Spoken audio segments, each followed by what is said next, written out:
پلسٹیلا میں نرمی پائی جاتی ہے.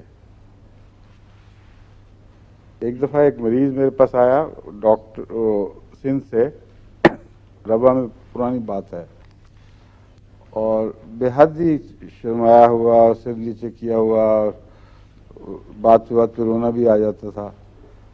تو اس کو میں جانتا تھا پہلے، وہ ہماری فرقان فورسز میں جو بہت بہادر اور نڈر لڑکے تھے، جو بہت بوجھ اٹھا کر اوپر چلنے والے، ان میں سے تھا.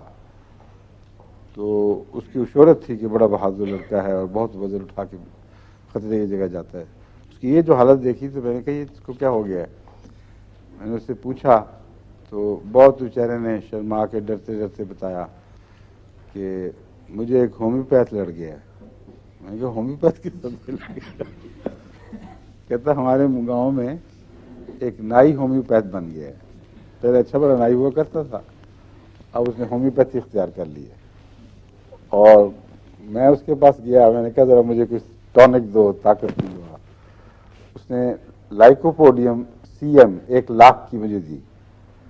کہتا ہے 1 مہینہ میں نے موجیں ماری، چھلانگیں ماری پھرتا تھا کہ لوگوں کو دیکھو کتنا مضبوط اور صحت مند ہوں میں. کہتا ہے دوسری دفعہ اس نے کہا مہینے کے بعد پھر آنا. وہ اپنے 10 روپے لیتا تھا فی خوراک کے، تو اس نے 10 روپے لینے ہوں گے، اس نے دوبارہ ایک خوراک دے دی. کہتا ہے اس دفعہ پھر تھوڑا سا کچھ مجھے لگا کہ تھوڑی سی لڑی بھی ہے.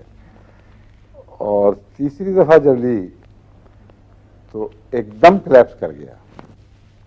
کہتا مجھے تو اپنے سائے سے بھی اب ڈر لگتا ہے، اور مرد سے آنکھ ملا کے بات نہیں کر سکتا. تو اگر کسی عورت میں بھی شرم کی کمی آ جائے تو میرے خیال اس کو پلسٹیلا دینی چاہیے. نہیں لائکوپوڈیم، اس سے اور زیادہ ہو جائے گا. بہت ہی گئی گزری حالت تھی. میں نے اس کو پلسٹیلا 30 میں کہا تو تھوڑی دیر کے لیے بشاش ہوا، پھر اسی طرح. پھر اس کو میں نے 1000 میں دی، پھر یہی حال.